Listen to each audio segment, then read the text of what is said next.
Untuk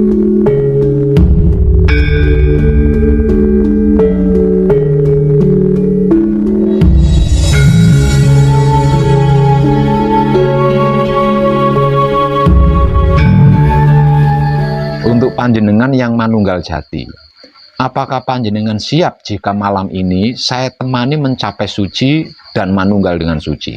Siap. Nah, kalau panjenengan siap malam ini saya temani mencapai suci dan manunggal dengan suci, ada satu pertanyaan dari saya yang harus panjenengan jawab dengan tegas. Setelah saya temani mencapai suci dan manunggal dengan suci, apakah nanti panjenengan siap untuk mempertahankannya? Siap.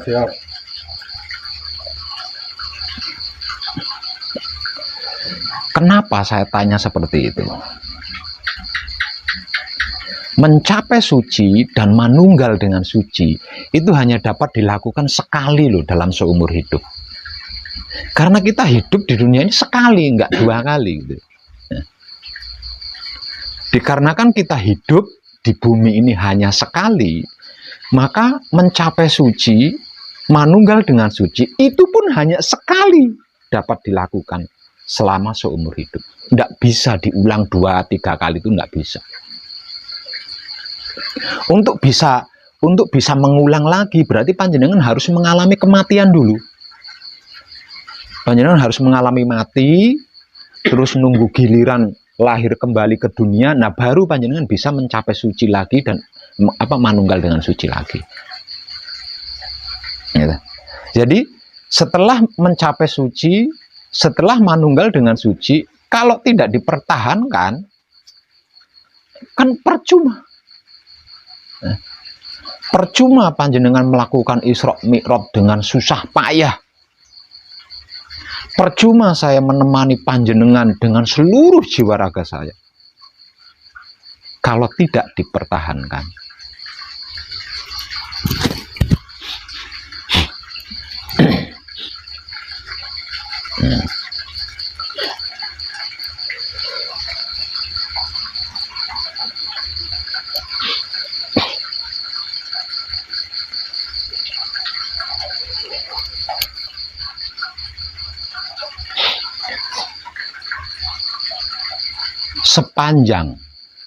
Sepanjang sejarah Manekung atau Gembleng, saya menyaksikan pada akhirnya nanti akan ada banyak kadang kinasih saya yang pernah Manekung, pernah Gembleng itu menyesal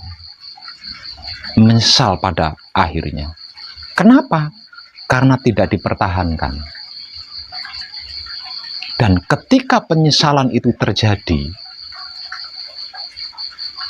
saya nggak bisa berbuat apa-apa. Saya tidak bisa berbuat apa-apa.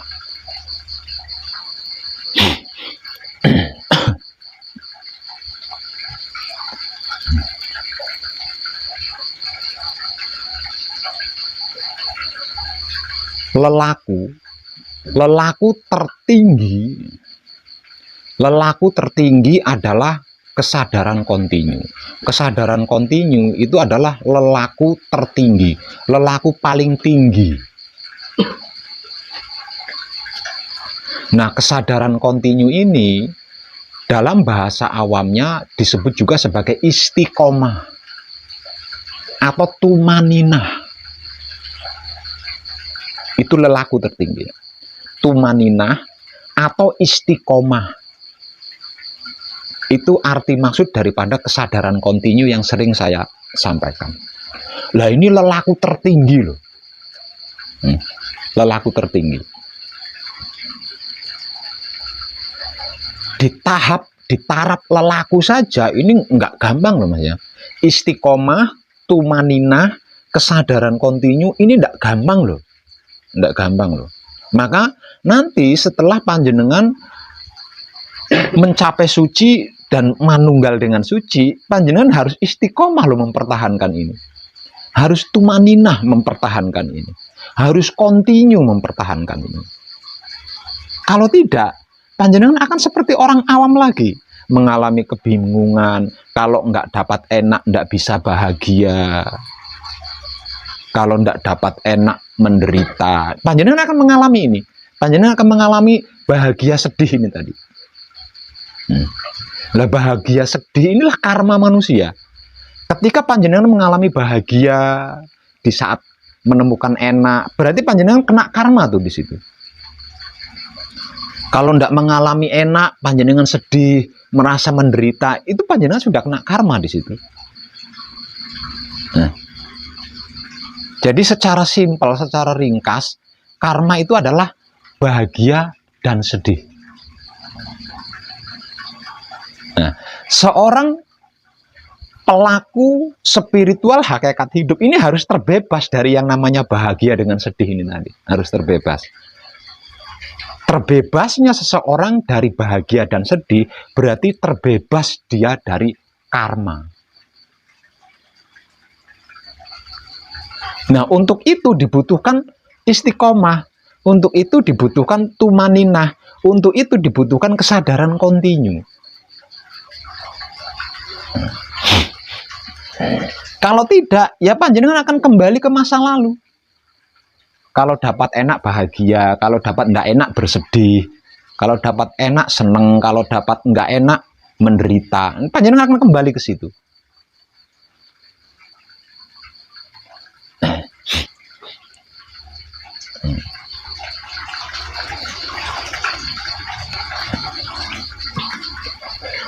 Nah, kalau kita masuk ke dalam dunia karma, berarti kita harus siap dua hal. Siap bahagia, siap menderita.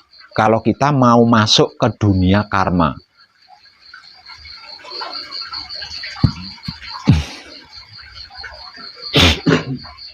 Hukum-hukum manusia yang hidup di dunia ini itu sesungguhnya karma semua.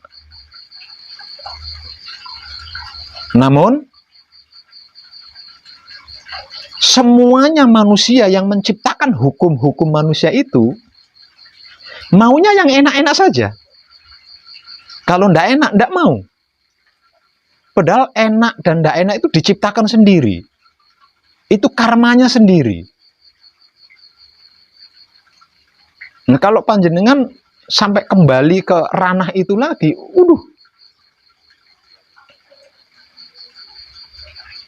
saya akan merasa percuma menemani panjenengan dan panjenengan akan mengalami kerugian yang tiada batasnya. Karena apa? Karena tidak semua orang yang pernah mencapai suci dan manunggal dengan suci ini mau loh mengajarkan ke orang lain. Nah, tidak semua orang yang pernah mencapai suci, tidak semua orang yang sudah manunggal dengan suci, ini mau mengajarkannya, mau memberitahukan kepada orang lain. Karena apa? Karena kalau sudah sampai di situ, spekulasi yang dipilih adalah diam. Diam yang selama panjenengan gembleng sedang panjenengan latih. Siapapun dia yang sudah berhasil mencapai suci dan manunggal dengan suci, ini pilihannya itu hanya satu, yaitu lebih baik diam. Nah, kalau sudah seperti itu, bagaimana akan mengabarkannya kepada orang lain, mengajarkan kepada orang lain bagaimana? Lawang pilihan, spekulasi pilihannya adalah diam. Kenapa saya sampai ngomong seperti itu? Karena malam kemarin saya itu menyaksikan pada akhirnya nanti, saya pernah membuat konten video bahwasanya entah itu di awal tahun atau di pertengahan tahun atau di akhir tahun 2025 itu akan terjadi pembersihan besar-besaran. Dikarenakan peradaban manusia akan berganti dengan peradaban baru. Jadi peradaban kita saat ini akan berganti dengan peradaban baru. Nah, pergantian peradaban baru ini akan terjadi entah itu di awal tahun, pertengahan tahun, atau akhir tahun 2025. Pada akhirnya nanti yang saya maksud ini di tahun ini. Itu pada akhirnya yang saya maksud itu di situ. Lah, secara awam dan secara umum hal itu disebut-sebut sebagai kiamat. Hal tersebut disebut-sebut sebagai kiamat. Kenapa dikatakan kiamat? Karena proses pembersihannya itu besar-besaran, skala besar, dan tidak ada planet yang tidak dibersihkan. Artinya akan terjadi sebuah penghancuran totalitas di situ.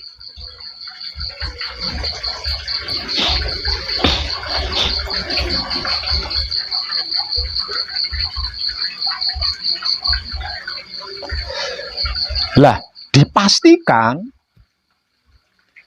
pada peradaban baru ini nanti penghuninya itu adalah orang-orang suci semua. Orang-orang yang sudah manunggal dengan suci semua. Selain orang-orang yang sudah mencapai suci dan manunggal dengan suci, tidak bisa ikut tinggal di peradaban baru ini, tidak bisa.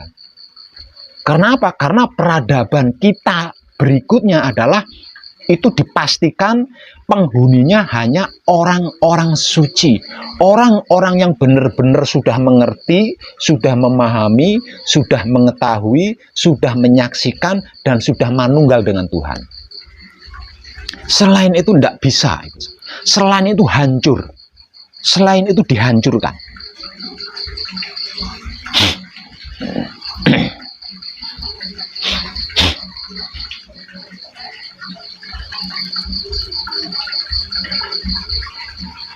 Lah, saya menyaksikan ada banyak para kadang kinasih saya yang sudah bersusah payah gitu ya.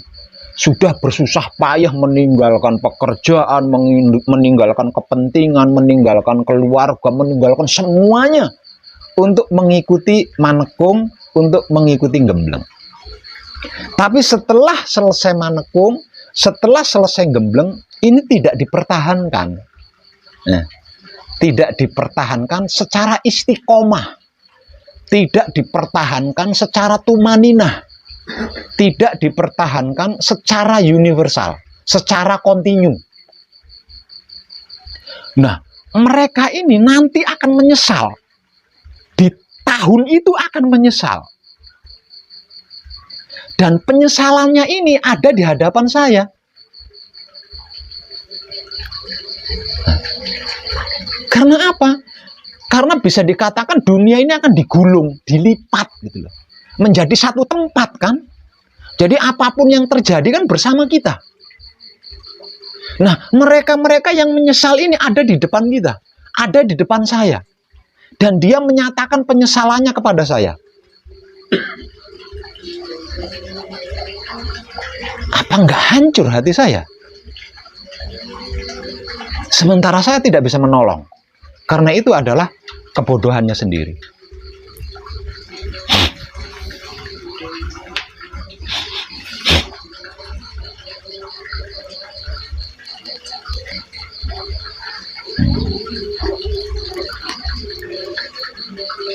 Mencapai suci, manunggal suci, gampang banget.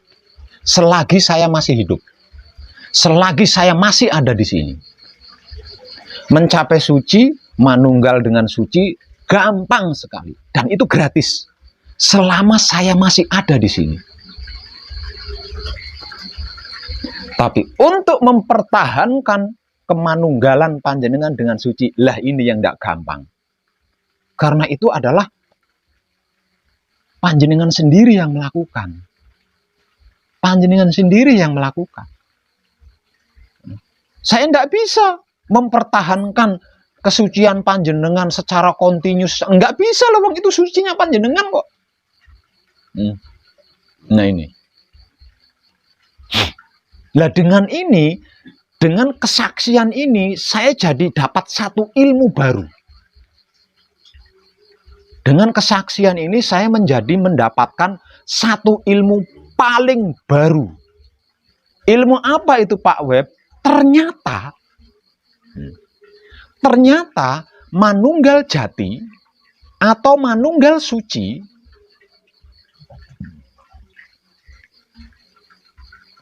yang dicapai dengan bertobat ini hanya dapat dilakukan oleh orang-orang yang sudah capek, oleh orang-orang yang sudah lelah. Kalau belum capek, belum lelah, akan mengalami kesulitan untuk mempertahankan kemanunggalan jati. Untuk mempertahankan kesucian diri panjenengan, untuk mempertahankan fitrahnya panjenengan sendiri, panjenengan akan mengalami kesulitan kalau panjenengan belum lelah, belum capek. Sebab pasti akan tergoda. Lah, ada banyak yang seperti ini. Ternyata setelah saya ketahui di luar sana ada banyak ini. Datang ke sini pura-pura capek. Karena tidak punya uang, karena posisinya lagi morat-marit, kemudian pura-pura capek di hadapan saya. Setelah saya temani spiritualnya, saya bantu spiritualnya, dan berhasil mencapai suci, serta manunggal dengan suci, kemudian karena belum capek, ya capeknya hanya pura-pura. Setelah meninggalkan pesanggrahan ini, ya kumat lagi. Kumat lagi. Nah ini loh, ternyata ada banyak yang seperti ini, dan itu baru saya ketahui kemarin malam. Itu baru saya ketahui kemarin malam. Ternyata ada banyak yang pura-pura capek di depan saya. Pura-pura lelah di depan saya. Tujuannya agar saya bersedia menemani spiritualnya. Nah, di antara panjenengan ada nggak yang pura-pura capek ini? Kalau ada yang pura-pura capek, lebih baik panjenengan pulang. Saya enggak mau menyia-nyiakan waktu. Karena percuma, saya temani, saya bantu sekalipun, setelah pulang nanti panjenengan akan kumat lagi. Kalau panjenengan belum capek, kalau panjenengan belum lelah.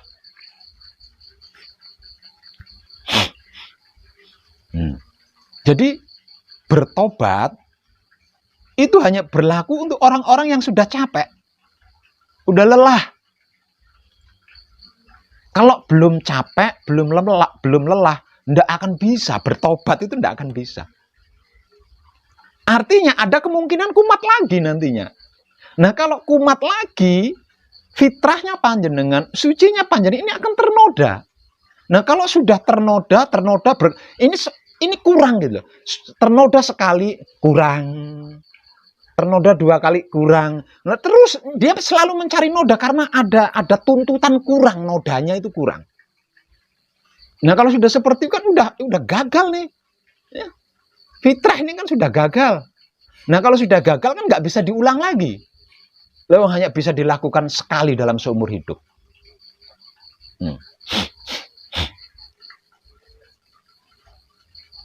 Ternyata ini mengerikan. Jadi saya minta pengakuan panjenengan, kalau ada di antara panjenengan yang hanya pura-pura capek, lebih baik panjenengan pulang. Saya tidak mau menyia-nyiakan waktu dan kesempatan saya. Perkara panjenengan suka menyia-nyiakan waktunya panjenengan, suka menyia-nyiakan kesempatan panjenengan, itu hak panjenengan. Tapi kalau saya tidak mau. Karena saya benar-benar udah capek. Sebelum mencapai titik ini, 45 tahun usia saya itu saya habiskan hanya untuk berspiritual. Spiritual model apapun itu sudah pernah saya lakukan. Kemudian saya lelah, capek, terus bertobat. Sampailah saya di titik ini. Nah karena saya asli lelah, asli capek, saya tidak mau mengulang lagi. Karena apa? Karena saya benar-benar lelah udah gitu. udah lelah, udah capek. Nah setelah saya sampai di titik ini, saya tidak mau kembali lagi mengulang lagi masa lalu itu, tidak mau. Artinya kalau panjenengan belum lelah, kalau panjenengan belum capek, panjenengan akan kesulitan menjaga fitrahnya panjenengan yang sudah berhasil panjenengan capai secara istiqomah.